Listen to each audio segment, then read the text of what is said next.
Hello guys, hope you all are welcome to my channel.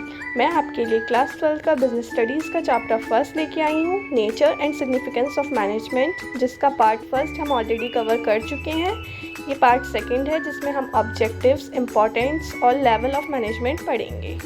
Okay, हमने first part पहले ही cover कर लिया था जिसमें हमने कॉन्सेप्ट ऑफ मैनेजमेंट पढ़ा था, meaning of effectiveness and efficiency पढ़ा था, फंक्शंस पढ़े थे मैनेजमेंट के, फीचर्स और कैरेक्टरिस्टिक्स भी पढ़े थे।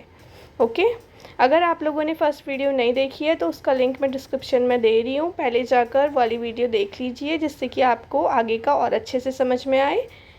अगर आपको मेरी वीडियोस पसंद आ रही हैं तो प्लीज़ लाइक कीजिए, कमेंट कीजिए, अपने फ्रेंड्स के साथ शेयर कीजिए और मेरे चैनल को अगर आपने अभी तक सब्सक्राइब नहीं किया है तो प्लीज़ सब्सक्राइब कर दीजिए, क्योंकि मैं आगे और बहुत अच्छी अच्छी वीडियोज़ लाने वाली हूँ, MCQ सीरीज़ लाने वाली हूँ जो जल्दी से जल्दी आप तक पहुँचनी चाहिए। ठीक है, तो प्लीज़ सब्सक्राइब माई चैनल। फिर स्टार्ट करते हैं। अगर कोई जना कोई भी काम कर रहा है तो उसके पीछे उसका कोई ना कोई पर्पस, कोई ना कोई ऑब्जेक्टिव ज़रूर होता है। ऐसे ही अगर मैनेजर्स इतना काम कर रहे हैं, एक बिज़नेस अगर रन कर रहा है तो उसके पीछे भी कुछ ऑब्जेक्टिव्स होंगे, है ना। कुछ चीज़ें होंगी जो उन्हें पूरी करनी होंगी, कुछ अचीव करना होगा, उसको हम कहते हैं ऑब्जेक्टिव्स ऑफ मैनेजमेंट। के 3 तरीके के होते हैं: organisational objective, social objective, personal objective. Organisational objectives कौन से हुए? जो ऑब्जेक्टिव्स हम अचीव करते हैं हमारी ऑर्गेनाइजेशन के लिए। ओके, जैसे इसमें आता है survival, profit and growth of an organisation. Social objective क्या होते हैं? जो ऑब्जेक्टिव्स हमें फुलफ़िल करने हैं सोसाइटी के वेलफेयर के लिए। मतलब जब हम किसी सोसाइटी के बेनिफिट के लिए जो ऑब्जेक्टिव सेट करते हैं वो होते हैं हमारे सोशल ऑब्जेक्टिव्स। पर्सनल ऑब्जेक्टिव्स कौन से होते हैं? अगर कोई जना काम कर रहा है, किसी ने कैपिटल लगाई है, मतलब कोई बिज़नेस रन कर रहा है, उसमें हमने अपनी कैपिटल लगाई है तो उसके लिए हमें भी तो कुछ चाहिए ना। हम उससे कुछ चाहते हैं तभी तो हमने उसमें कैपिटल लगाई है, या हमने ऐसे ही लगा दी, हमें उससे कुछ नहीं चाहिए, तो वो है पर्सनल ऑब्जेक्टिव। मतलब हमें खुद उससे क्या चाहिए, वो हमारे पर्सनल ऑब्जेक्टिव्स होते हैं। ये अब तीनों तरीके के ऑब्जेक्टिव्स को वन बाय वन अच्छे से समझते हैं जिससे कि हमें ये माइंड में और क्लियर हो जाए। ओके, इसमें फर्स्ट क्या है? Organisational objective. इसके वर्ड से ही समझ में आ रहा है, ऑब्जेक्टिव जो हमने सेट करे हैं पूरे ऑर्गेनाइजेशन के इंटरेस्ट को देखते हुए। इसमें कौन कौन आ गए? शेयर होल्डर्स भी आ गए, एम्प्लॉयज़ भी आ गए, कस्टमर्स भी आ गए और गवर्नमेंट भी आ गई, तो उन्हें कहते हैं हम ऑर्गेनाइजेशनल ऑब्जेक्टिव। इन ऑब्जेक्टिव्स को सेट करने में और अचीव करने में जो सबसे बड़ा हाथ होता है वो मैनेजमेंट का होता है, क्योंकि वही तो सारी पॉलिसीज़ डिज़ाइन कर रहा है, वही ऑब्जेक्टिव्स भी सेट कर रहा है जो पूरे करने हैं, और किस तरीके से पूरे करने हैं उसके लिए भी वही सबको गाइड कर रहा है। तो किसका मेन हाथ हुआ? मैनेजमेंट का ही हुआ। अब जो ऑर्गेनाइजेशन का मेन ऑब्जेक्टिव होता है वो ये होता है कि ह्यूमन और मटेरियल रिसोर्सेज को इस तरीके से यूज़ करा जाए कि हम जितना ज़्यादा उसका एडवांटेज उठा सकें वो उठा लें, जितना बेनिफिट ले सकते हैं उतना ले लें। ठीक है, इसका मतलब है इकोनॉमिक ऑब्जेक्टिव को पूरा करना बिजनेस के।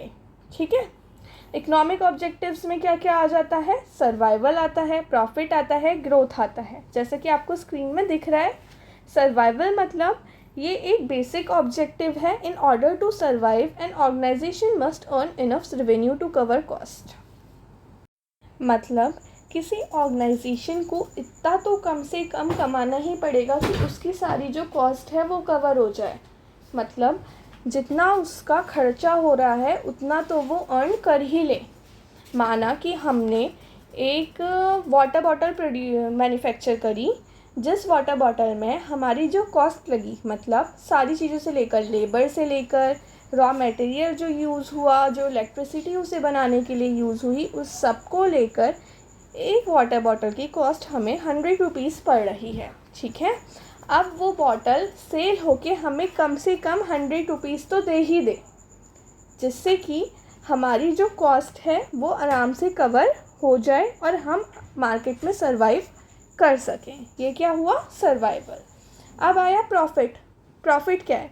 खाली सर्वाइवल इनफ नहीं है, हमारी बिज़नेस चल रहा है, जितना खर्चा हो रहा है उतना हम कमाते जा रहे हैं, बात ख़त्म, कुछ भी नहीं मिल रहा उससे एक्स्ट्रा, तो क्या वो हम बिज़नेस ज़्यादा टाइम तक चला पाएंगे? हमारा इंटरेस्ट बिल्कुल ख़त्म हो जाएगा, क्योंकि हम प्रॉफिट ही नहीं बनाएंगे।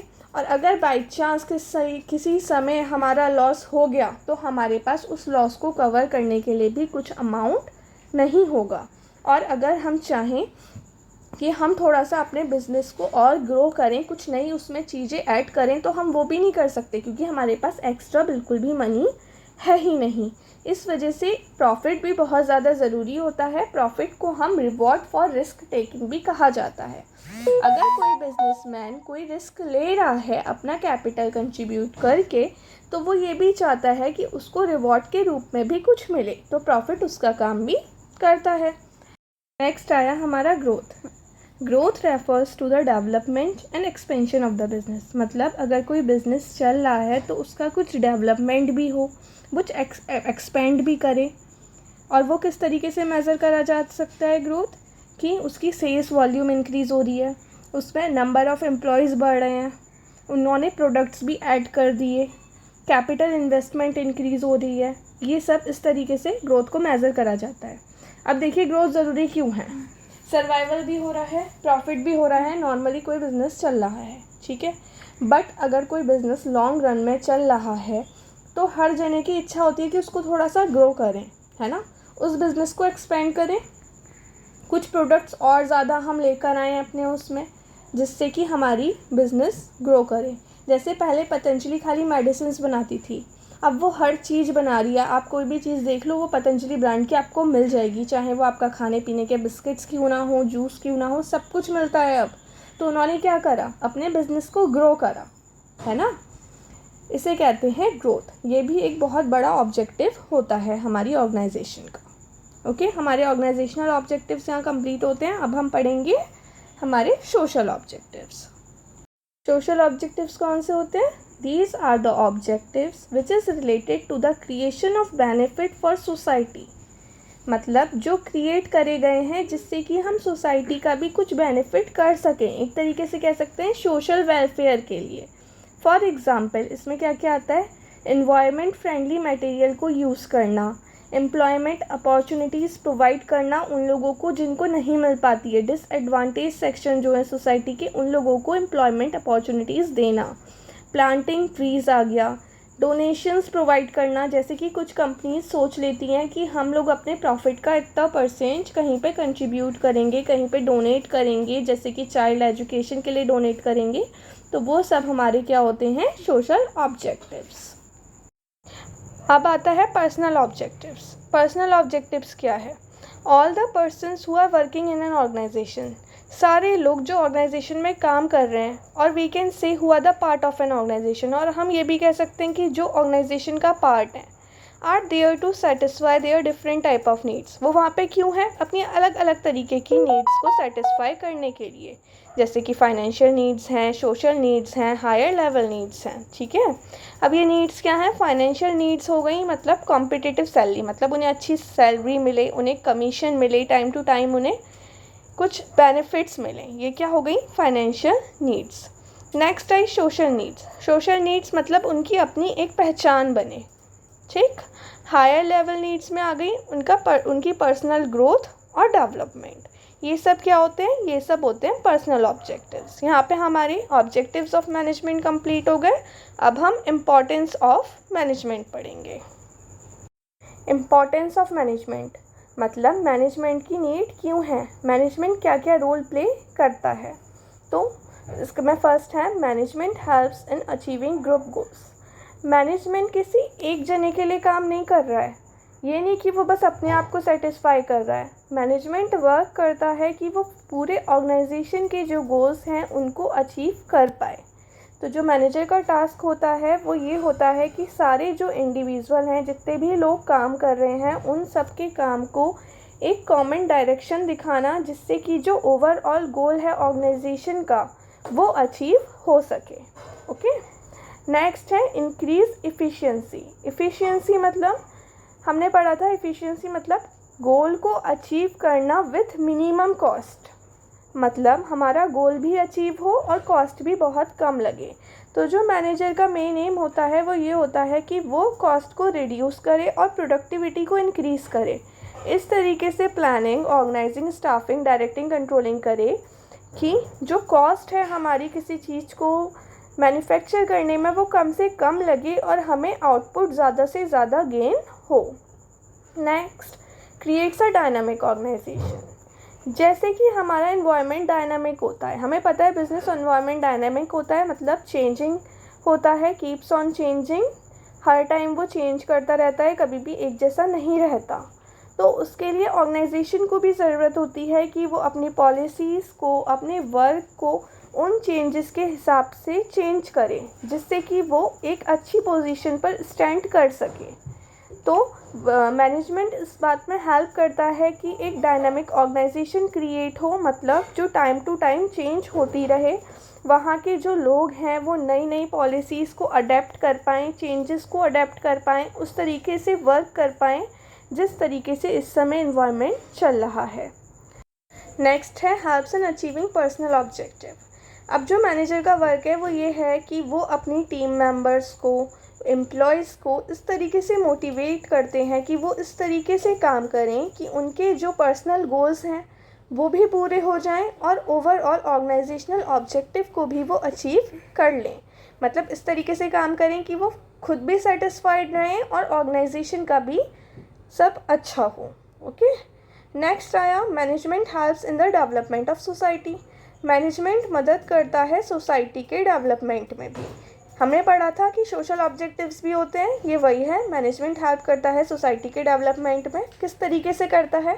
गुड क्वालिटी प्रोडक्ट और सर्विस प्रोवाइड करके, एम्प्लॉयमेंट अपॉर्चुनिटीज़ क्रिएट करके, नई टेक्नोलॉजी को अडेप्ट करके जिससे कि लोगों का अच्छा हो, और leading the path towards growth and development, और ग्रोथ और डेवलपमेंट की तरफ एक रास्ता भी बनाता है। हमें पढ़ना है लेवल्स ऑफ मैनेजमेंट। जो मैनेजमेंट होता है ना, वो भी 3 पार्ट में डिवाइड होता है। पहले आता है top level, middle level and lower level of management. जैसे कि हमारे स्कूल में एक मैनेजर सर हैं, एक प्रिंसिपल मैम हैं और एक नीचे हमारे HODs हैं, जो अलग अलग क्लास ग्रुप की हेड होती हैं, है ना। क्या देखा है आप लोगों ने? जैसे कि 1st to 5th क्लास की एक, 5th to 8th की एक, फिर 10th to 12th की एक, या 10th to 11th और 11th to 12th, इस तरीके से बना रखी होती हैं, है ना।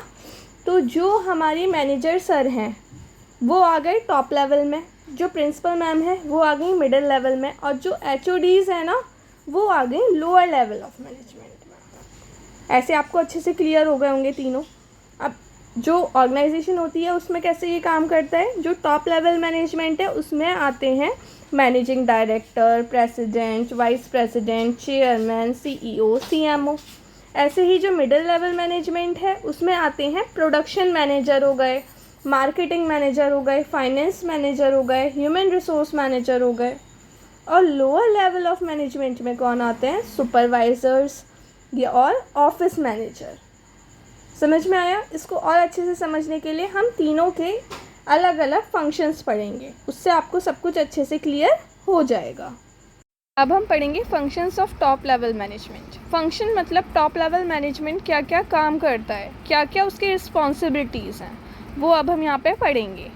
उसकी फर्स्ट आती है coordinate the activities of different department according to the overall objective. एक बिज़नेस रन कर रहा है, उसमें अलग अलग डिपार्टमेंट्स बने हुए हैं। अब सब डिपार्टमेंट्स अलग अलग एक्टिविटीज़ परफॉर्म कर रहे हैं, तो उन सबको आपस में कोऑर्डिनेट करना जिससे कि जो ओवरऑल ऑब्जेक्टिव है पूरे ऑर्गेनाइजेशन का वो अचीव हो जाए, ये फंक्शन है मैनेजमेंट का। Next, they are responsible for welfare and survival of organisation. जो ऑर्गेनाइजेशन रन कर रही है उसका वेलफेयर हो, वो अच्छे से मार्केट में सर्वाइव करे, ये भी रिस्पॉन्सिबिलिटी किसकी होती है? टॉप लेवल मैनेजमेंट की। Formulate strategies for achievement of goals. Strategies बनाना, प्लान्स बनाना जिससे कि गोल्स हमारे अचीव हो सके। Formulate overall goals. गोल्स को फॉर्मुलेट करना कि हमारे क्या गोल्स हैं।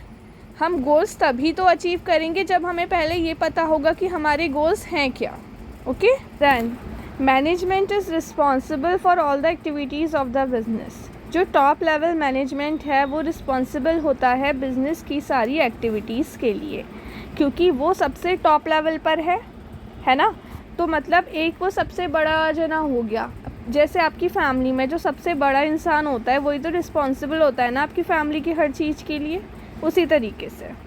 Analyse the business environment, business environment को एनालाइज करता है, मतलब कि बिज़नेस इन्वायरमेंट किस तरीके से चल रहा है उस तरीके से ही अपनी बिज़नेस के लिए भी वो पॉलिसीज़ फ्रेम करता है इन्वायरमेंट को देखते हुए।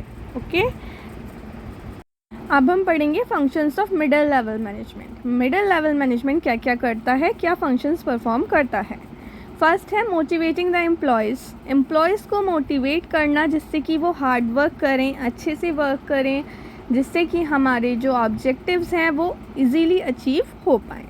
Next, assign necessary duties and responsibility to employees, जो नेसेसरी ड्यूटीज़ है, रिस्पॉन्सिबिलिटीज़ है वो एम्प्लॉयज़ को देना, एम्प्लॉयज़ के बीच में बांटना।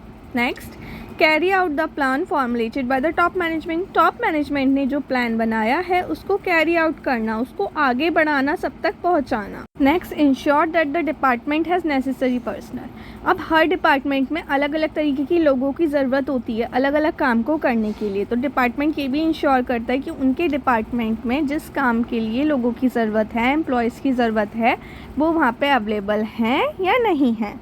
Interpret the policy framed bye top management, जो टॉप मैनेजमेंट ने पॉलिसी फ्रेम करी है वो नीचे वाले लेवल्स तक पहुंचाना, एम्प्लॉयज़ तक पहुंचाना भी मिडिल लेवल मैनेजमेंट का ही फंक्शन होता है। ये एक तरीके से टॉप लेवल ऑफ मैनेजमेंट और लोअर लेवल ऑफ मैनेजमेंट और एम्प्लॉयज़ के बीच में एक लिंक क्रिएट करता है। अब आते हैं functions of lower level management. Lower level management क्या फंक्शंस परफॉर्म करता है। They interact with actual workforce, जो हमारा टॉप लेवल था, जो मिडिल लेवल था, वो डायरेक्ट इंटरेक्ट नहीं कर पाता है वर्कफोर्स से, वो कौन करता है, lower level management. Directly oversee the efforts of workforce जो है क्या मेहनत कर रही है वो अच्छे से वो देख पाता है। Ensure that safety standards are maintain, जो सेफ्टी स्टैंडर्ड्स हैं वो सही से चल रहे हैं या नहीं, सब लोग सेफली काम कर रहे हैं या नहीं, ये सब कुछ भी वो इंश्योर करता है। Maintain the quality of output की जो क्वालिटी है वो अच्छे से मेंटेन रहे, इस पर भी वो ध्यान देता है। Minimise the wastage of material, जो मटेरियल यूज़ हो रहा है उसकी बिल्कुल भी वेस्टेज ना हो, इस पर भी वो ध्यान देता है। लोअर लेवल मैनेजमेंट डायरेक्टली जो है इंटरेक्ट करता है एक्चुअल वर्कफोर्स से। ओके, ये हमारे फंक्शंस हो गए। लोअर लेवल मैनेजमेंट के भी हमने पढ़ लिए, मिडिल के भी पढ़ लिए एंड टॉप लेवल के भी पढ़ लिए। गाइस, तो आज हमने मैनेजमेंट के ऑब्जेक्टिव्स पढ़ लिए, इंपॉर्टेंस पढ़ ली और लेवल्स पढ़ लिए। अब हम नेक्स्ट पार्ट में management as an art, as an science, as an profession cover करेंगे, जो कि एक बहुत इम्पॉर्टेंट टॉपिक है अपने आप में ही, क्योंकि ये एग्ज़ाम्स में भी कई बार आ चुका है, तो ये आप बिल्कुल भी मिस मत करिएगा। एंड अगर आपको मेरी वीडियो पसंद आई हो, थोड़ी सी भी हेल्पफुल लगी हो, तो प्लीज़ लाइक, कमेंट, शेयर ज़रूर करिएगा और मेरे चैनल को सब्सक्राइब करिएगा, जिससे कि आगे के पार्ट्स भी आप तक बहुत इजीली पहुंच पाएँ। Thanks for watching.